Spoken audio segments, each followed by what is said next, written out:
Bienvenue à un nouvel épisode de Al-Chakar House Satlana, notre Moyen-Orient. Je suis avec mon ami et collègue de longue date Khaled Aboutawame. Et aujourd'hui, moment du Moyen-Orient, le drame, les menaces, les opportunités, Gaza. Deuxième étape, réalité ou mirage? Rejoignez-nous, s'il vous plaît.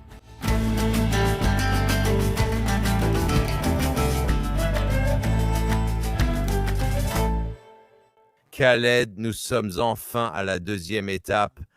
Le dernier otage restant qui avait été tué et détenu par le Hamas, Ron Gavili, a été rendu. Et il n'y a plus aucune victime enlevée, morte ou vivante à Gaza. Et maintenant, le véritable test commence. Car plusieurs hypothèses que nous évoquons depuis des années paraissent désormais bien moins réalistes. L'ouverture de Rafah des deux côtés. C'est le seul point de passage auquel Israël n'a pas d'accès direct, que ce soit pour entrer ou sortir. Et il semble que ce soit une concession majeure à la délégation égyptienne, turque et qatari du Conseil de la paix du président Trump.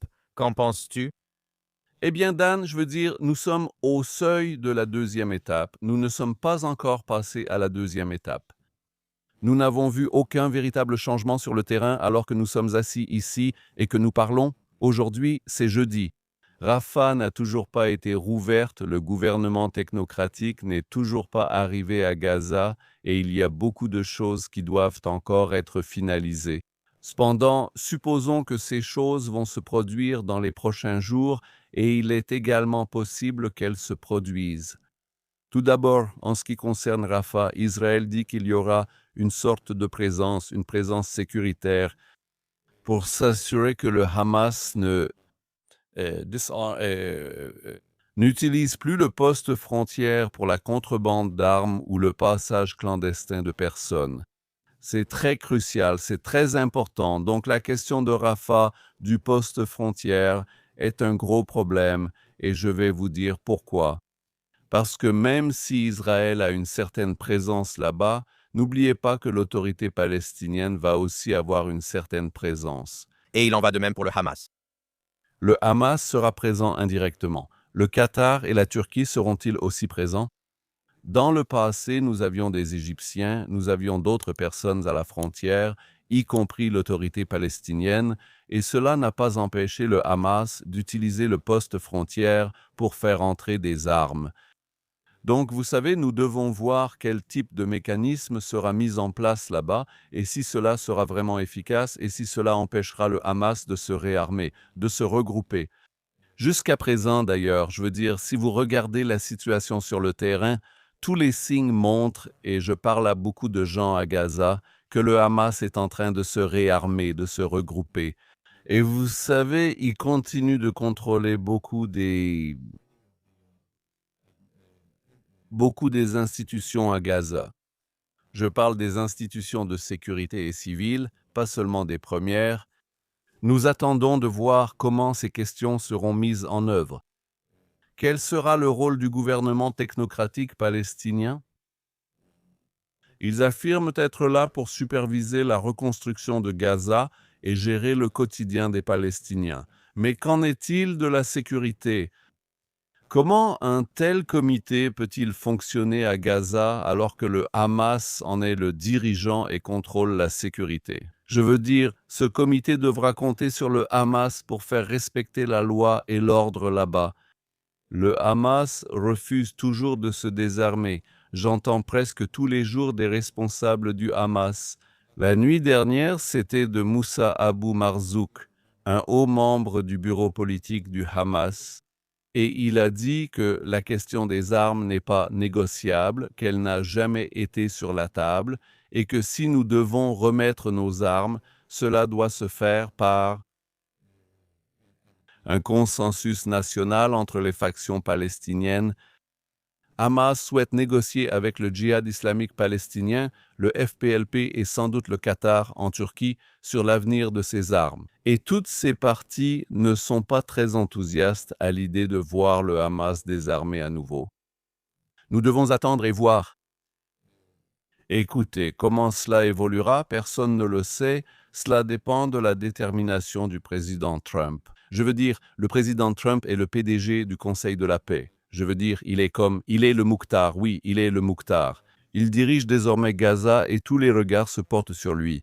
Quelle que soit sa décision, elle sera importante et adressera un message au Hamas et aux Palestiniens. Et si j'étais le président Trump, je parlerais moins et j'agirais plus. Toutes ces menaces récurrentes ne semblent pas vraiment sérieuses. On ne peut pas lancer une menace à Hamas et un ultimatum chaque lundi et jeudi. Ils vont arrêter de vous prendre au sérieux. Soit vous leur montrez que vous êtes vraiment sérieux et que vous pensez ce que vous dites, soit vous arrêtez avec toutes ces menaces hebdomadaires. C'est comme ça que je les appelle.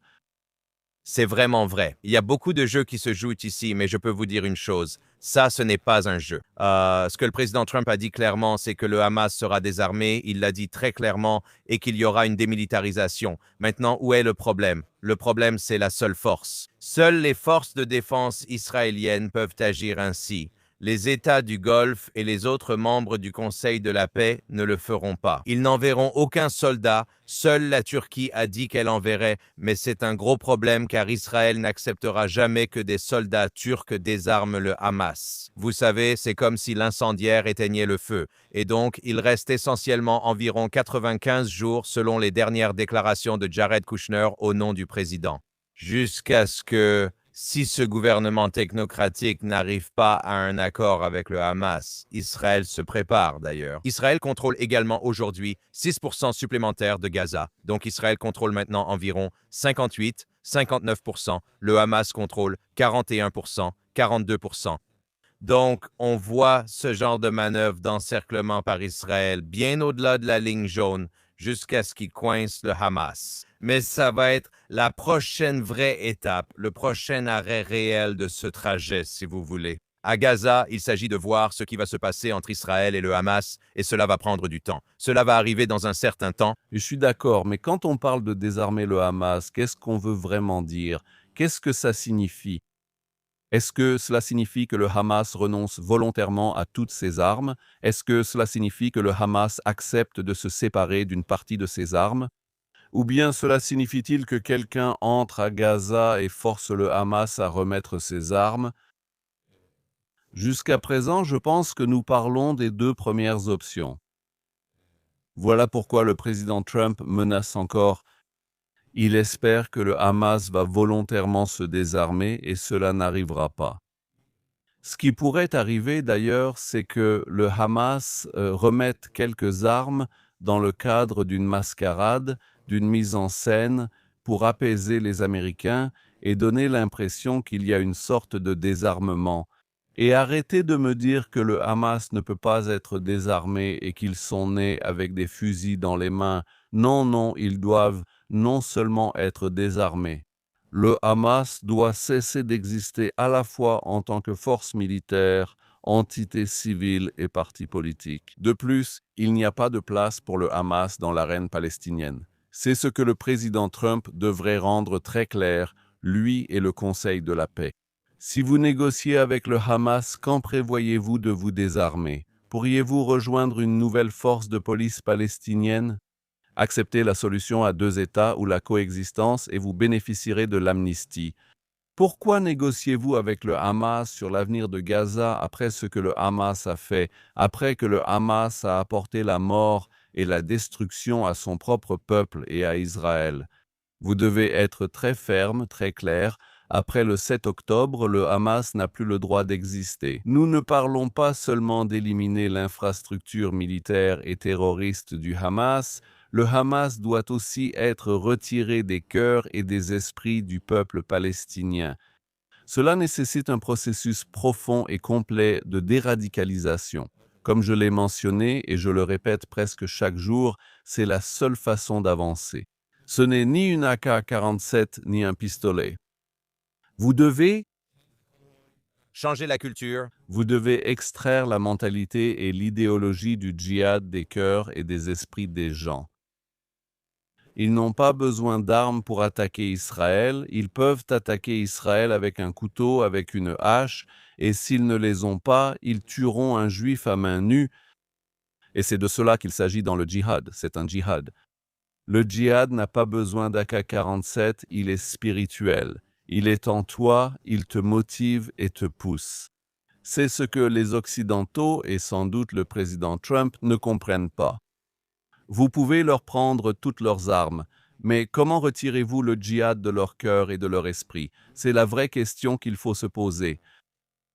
Elle doit être posée et il faut y répondre. Et d'ailleurs, nous devrions mentionner que vous jouez un rôle clé dans ce que la JCFA a appelé l'alerte djihad. C'est exactement ce type d'initiative de déradicalisation visant à exposer le djihad sous toutes ses formes, en soulevant, exposant et contrant avec certains collègues de la JCFA. Parce que, comme vous l'avez dit, si correctement, c'est là la déconnexion entre l'Occident et l'Orient arabe. Ils n'ont pas montré de réelle compréhension de la guerre islamiste et du djihad.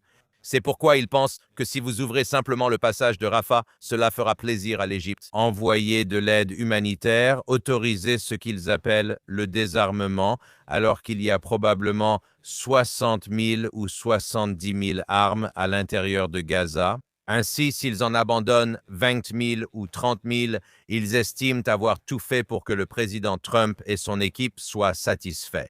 En fin de compte, c'est le djihad, la guerre longue. Cela ne finit jamais sans victoire, shahada ou sacrifice sur l'autel de la mort. Tu sais, Dan, contrairement à beaucoup de gens, j'ai toujours pris le Hamas et les djihadistes très au sérieux, et je les crois toujours quand ils disent que c'est un djihad. Nous voulons libérer toute la terre, nous ne nous arrêterons pas, nous ne rendrons pas nos armes tant qu'il n'y aura pas un État palestinien. Nous ne rendrons pas nos armes tant que l'occupation existe, en d'autres termes, tant qu'Israël est là. Pourquoi ne voulons-nous pas les prendre au sérieux? Pourquoi continuons-nous à essayer d'interpréter leurs paroles et à dire, peut-être qu'ils ne le pensent pas vraiment, que ce ne sont que des paroles en l'air? Non, non, ils le pensent vraiment. C'est pourquoi nous devons prêter attention à ce qu'ils disent. Je suis le Hamas presque depuis le premier jour, depuis leur création. Et ces personnes ont toujours été très attachées à leur idéologie. Elles ont été très cohérentes, très claires sur leurs intentions. Et quand ils disent que c'est un djihad, qu'ils veulent libérer la terre, qu'ils veulent mener la résistance armée, ils le font et nous avons vu au cours des 36-37 dernières années un djihad contre Israël. D'abord des roquettes, puis missiles, attentats suicides, fusillades en voiture, attaques au couteau, et enfin le 7 octobre. Et si vous demandez au Hamas à propos du 7 octobre, ils disent que ce n'est qu'une autre phase du djihad. Et pour revenir à ton point, Dan, tu as mentionné quelque chose où tu l'as suggéré, et c'est très important, les Occidentaux ou beaucoup d'Occidentaux que je connais ne comprennent pas cela. Il ne s'agit pas d'améliorer la vie des gens, ni de construire des hôtels de luxe ou de grands restaurants. Pour les Palestiniens ou créer des emplois, je veux dire, d'accord, cela a un effet modérateur à court terme sur les gens, mais à long terme, cela ne rend pas les Palestiniens plus modérés ou plus pragmatiques dans leur approche envers Israël. La seule chose qui change le cœur et l'esprit des gens, c'est l'éducation, pas l'argent. Et l'éducation commence à la maison, la véritable éducation, et c'est devenu un problème culturel. Il existe un grave problème parmi les Palestiniens. Je pense qu'une ou deux générations ont été élevées dans la glorification des kamikazes, du djihad et de la mort à Israël et à l'Amérique. Et ce sont ces croyances et ces idées qui doivent être retirées des cœurs et des esprits des gens. Cela prendra sans doute une ou deux générations, mais nous n'avons même pas commencé. Et cela nécessite des dirigeants courageux, seuls des dirigeants palestiniens courageux qui peuvent se lever et dire « ça suffit ». C'est mauvais pour nous, pas à cause d'Israël. Arrêtons d'empoisonner le cœur et l'esprit de nos jeunes. C'est mauvais pour nous, Palestiniens, avant même pour Israël. Sinon, vous n'aurez qu'une autre génération de djihadistes. Vous pouvez jeter tout l'argent sur Gaza. Ça ne changera rien. Tu as absolument raison, Khaled.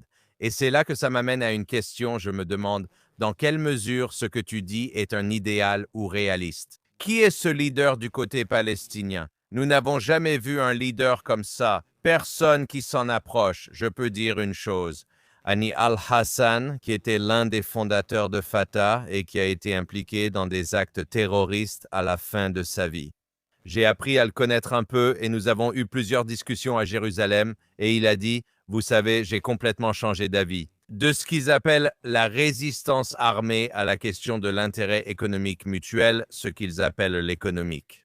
Il n'a pas utilisé le mot résistance, mais il a appelé ça, il a dit, vous, l'intérêt économique.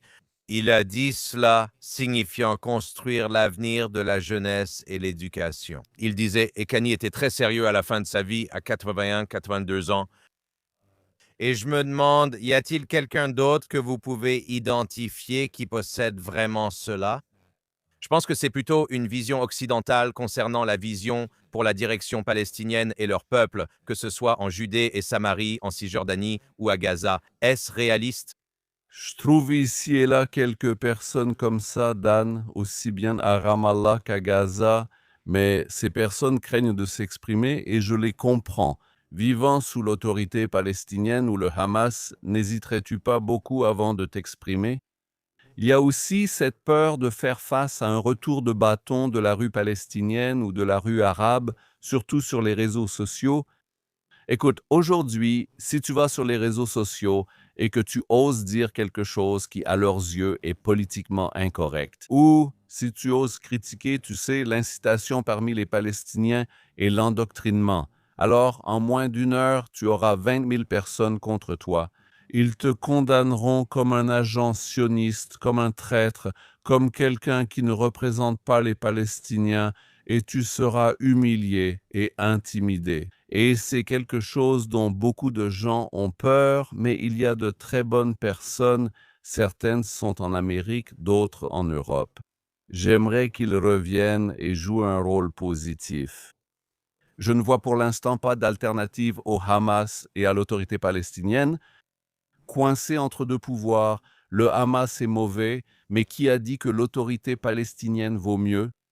Ils sont tous les deux mauvais à leur manière, et c'est pourquoi les Palestiniens doivent se soulever contre une mauvaise direction. Je le dis depuis de nombreuses années, Dan, l'une des plus grandes tragédies des Palestiniens a toujours été une mauvaise direction, une direction défaillante, une direction corrompue, une direction qui ne leur offre jamais de véritable espoir, une direction qui les prive de l'aide internationale, une direction qui les mène de catastrophe en catastrophe, les radicalise chaque jour pour détourner l'attention de la corruption et d'autres problèmes internes. C'est un problème grave. Les Palestiniens ont besoin d'un printemps palestinien, je l'ai dit il y a longtemps, mais nous ne le voulons pas. Comme le printemps arabe. D'accord, ça avait bien commencé, mais ça a vite été détourné par les frères musulmans. Les Palestiniens ont besoin d'un nouveau régime. Ils doivent entamer un processus d'introspection, ils doivent se distancer de toutes ces opinions négatives, radicales et extrémistes. Ils doivent regarder le monde et voir que les choses changent. Je veux dire, cette perception de victimisation, il faut qu'on s'en débarrasse, ça suffit. Tu dois assumer tes responsabilités, tu dois dire « Je suis là maintenant pour changer les choses ». Je veux commencer à travailler sur le cœur et l'esprit des gens. Ensuite, on pourra parler de l'économie, mais il faut des changements drastiques à la fois à Gaza et en Cisjordanie, sinon tu n'avanceras pas. Aujourd'hui, nous avons appris que nos amis de Palestinian Media Watch, c'est Amar. Marcus a publié un rapport que le département d'État est en train d'examiner. Vous savez, sanctionner l'autorité palestinienne pour la politique persistante de payer pour tuer, continuer à rémunérer de jeunes hommes et femmes pour assassiner des Israéliens. On se demande vraiment, même si Mahmoud Abbas le nie. Mais j'ai vu ce matin dans les médias israéliens que c'est une question de chaise musicale. Avant, c'était une ligne budgétaire de l'autorité palestinienne, maintenant c'est à l'OLP. Oui, C'est comme payer autrement, rien n'a vraiment changé. Et regarde, Mahmoud Abbas marche sur la corde raide. S'il l'annule, il subira un retour de bâton du public palestinien. Ils diront « Où est l'argent? Donne-le, tu es corrompu, tu le voles ou tu cèdes à notre pression et à celle d'Israël. » Maintenant, s'il ne le fait pas, il subit la pression des Américains, d'Israël et d'autres partis. Il est dans une situation difficile. Je ne sais pas ce qui va se passer avec ce problème. Mais la situation sous l'autorité palestinienne n'a de toute façon pas l'air bonne. Alors que l'administration Trump parle de réformes, on entend de plus en plus d'histoires de corruption, de népotisme, de détournement de fonds. Et ces histoires apparaissent, vous savez, ces dernières semaines et ces derniers mois. Je ne sais pas si cela fait partie d'une campagne orchestrée ou autre, mais il y a quelque chose qui ne va pas là-bas. Nous n'avons même pas parlé de la situation politique, de la question de la succession. Que va-t-il se passer le jour où Abbas ne sera plus là? Abou Mazen? Hussein Sheikh va-t-il prendre la relève? On observe en coulisses une lutte de pouvoir entre les hauts responsables du Fatah. Nombreux sont ceux qui désapprouvent la nomination de Hossein Sheikh comme vice-président par Abbas. Alors restons vigilants et voyons ce qui va se passer là-bas. Au final, je suis très inquiet parce que si l'autorité palestinienne s'effondre, on pourrait se retrouver avec l'anarchie et l'absence de loi. L'autorité palestinienne dispose de nombreuses forces de sécurité, plusieurs forces de sécurité. Qui va les diriger et est-ce que ces forces de sécurité vont, vous savez, devenir des milices? Je ne trouve pas de réponse à de nombreuses questions. Cela n'augure rien de bon pour la deuxième étape, car celle-ci repose sur l'entrée d'anciens et actuels membres de l'autorité palestinienne, responsables de la sécurité et politique censés coopter le Hamas. Nous savons que cela n'arrivera pas. Le Hamas devra vérifier chaque membre de l'autorité palestinienne entrant. Et ensuite, la stratégie commune sera de créer une division avec Israël. Benjamin Netanyahou siège aujourd'hui au Conseil de la paix avec Trump et d'autres. Donc, à mon avis, nous allons assister à beaucoup de guerres politiques qui empêcheront ce plan d'avancer. En fait, je pense que c'est ce que veulent l'autorité palestinienne et le Hamas.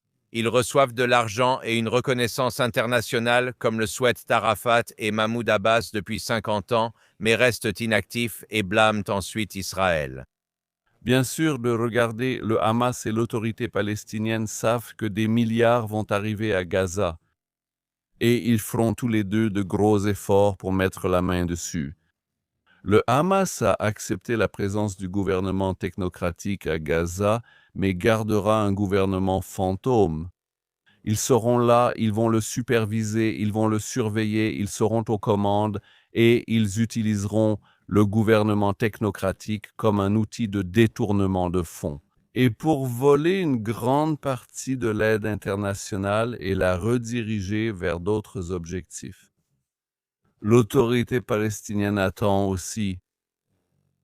Ils savent qu'il y a beaucoup d'argent qui arrive et l'autorité palestinienne, elle veut en faire partie. Ils savent qu'il y a un gros gâteau là-bas, ils en veulent une part. Ils entendent tous ces plans de Kouchner et d'autres pour reconstruire Gaza et la Riviera et je ne sais quoi d'autre. Et ils voient de l'argent, ils ne voient pas les intérêts de leur peuple. Ils voient de l'argent, ils voient des dollars et pour eux, c'est très important. C'est pourquoi tout cela pourrait conduire à un renouvellement de la rivalité entre le Hamas et le Fatah ou l'autorité palestinienne. Cela pourrait même mener à une nouvelle guerre civile comme ces 18 dernières années entre ces partis. Restons vigilants et observons la suite. Je crois que nous avons déjà vu ce film. Nous avons vu les Saoudiens essayer d'aider ces dernières années. Le Hamas et le Fatah se réconcilient. Nous avons assisté à la guerre civile entre le Fatah et le Hamas durant les années d'Oslo. En même temps, Arafat a très habilement mobilisé les deux pour agir contre les Israéliens et a nié toute responsabilité dans certains attentats terroristes. Et je vois quelque chose de similaire en termes de ce schéma se produire à Gaza. Mais avec les Qataris et les Turcs, il n'y a pas d'Occidentaux ni d'Européens, seulement d'autres pays comme témoins. Ça peut soudain devenir un grand gâchis sanglant. Oui, c'est pourquoi j'ai dit plus tôt cette semaine que la bande de Gaza n'est pas une société immobilière, qui peut être dirigée par un directeur administratif, un conseil d'administration ou un comité de technocrates et de personnalités politiques. Le changement doit partir de la base, pas l'inverse. On ne peut pas simplement faire venir des acteurs internationaux à Gaza et dire « réparons Gaza », ça ne fonctionne pas ainsi.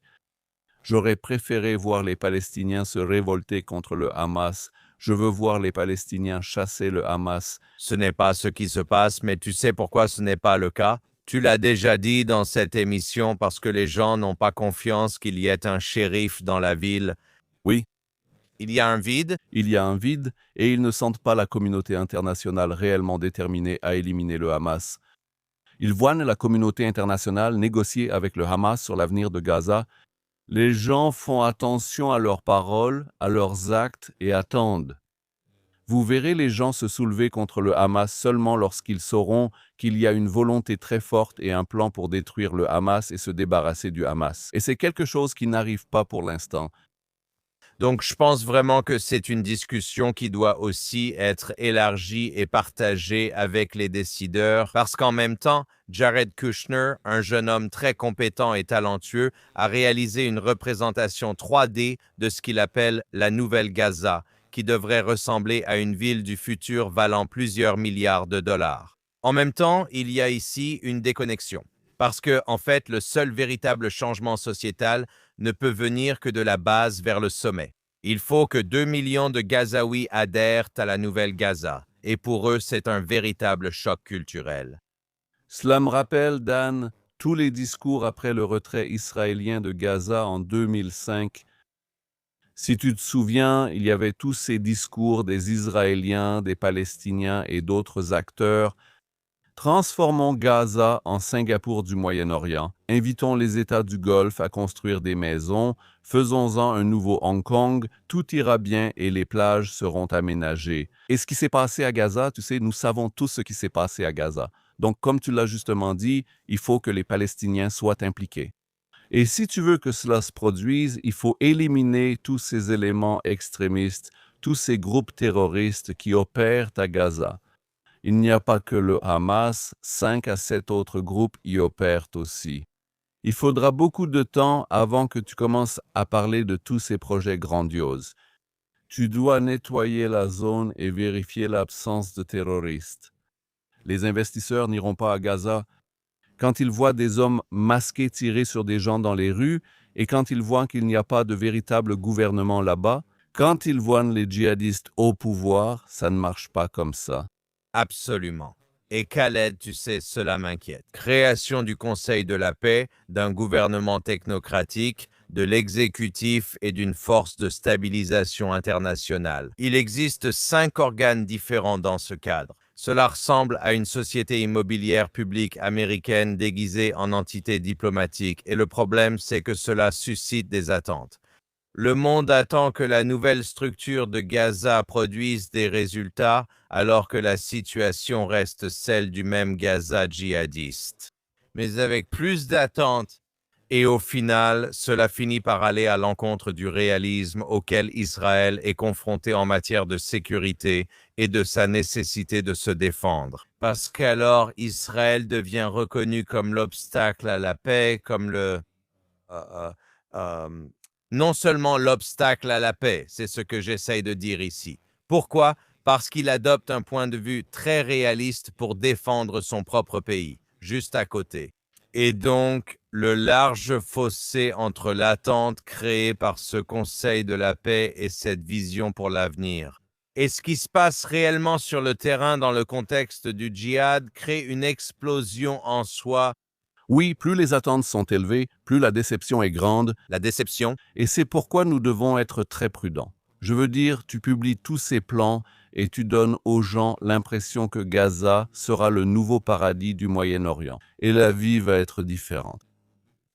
Tu dois être très prudent parce que si tu fais monter les attentes et que les gens sur place ne voient rien changer et ils ne vont pas voir de changement immédiat, en plus avec les djihadistes encore présents, cela va se retourner contre toi. Et laisse-moi te rappeler, Dan, qu'en 2020, je crois, ou en 2021, Trump a publié l'accord du siècle. Et cela comprenait aussi des incitations économiques pour les Palestiniens. c'était presque 40 milliards. Des dizaines de milliards de dollars, mais les Palestiniens ont aussitôt rejeté ce plan sans même l'examiner. Pourquoi? Ils affirment que c'était un complot de Trump pour régler la question palestinienne. De nombreux Palestiniens et Arabes se disent déjà très sceptiques. En réalité, ils s'opposent au Conseil de la paix et au plan de Trump, mais ils ne veulent pas le dire ouvertement pour l'instant, en privé. Ils l'appellent le plan de colonisation, ils l'appellent le plan raté, ils l'appellent le plan rêvé.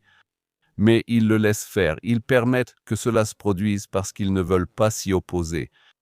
Comme vous l'avez mentionné plus tôt à propos d'Israël, ils ne veulent pas être perçus comme la partie qui fait obstacle aux efforts de paix et à la stabilité.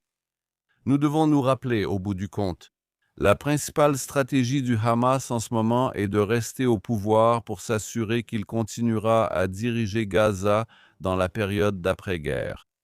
Voilà pourquoi cette semaine, un haut responsable du Hamas a fait une déclaration très importante, mais peu de gens y ont prêté attention. Par Il-Hindi, je pense que son nom était Khaled Al-Hindi, ou Souhail Al-Hindi, pardon, et il a dit sur El Arabi Al-Arabiya, la chaîne nationale saoudienne, il a dit « Ce que nous voyons en ce moment, c'est une période de vérité à long terme ». En d'autres termes, le Hamas considère ce qui se passe actuellement comme une répétition des précédents cessez-le-feu signés entre Israël et Gaza. Le Hamas veut un cessez-le-feu pour se réarmer, se regrouper et renforcer son pouvoir à Gaza. C'est ce qui arrive pendant que nous discutons.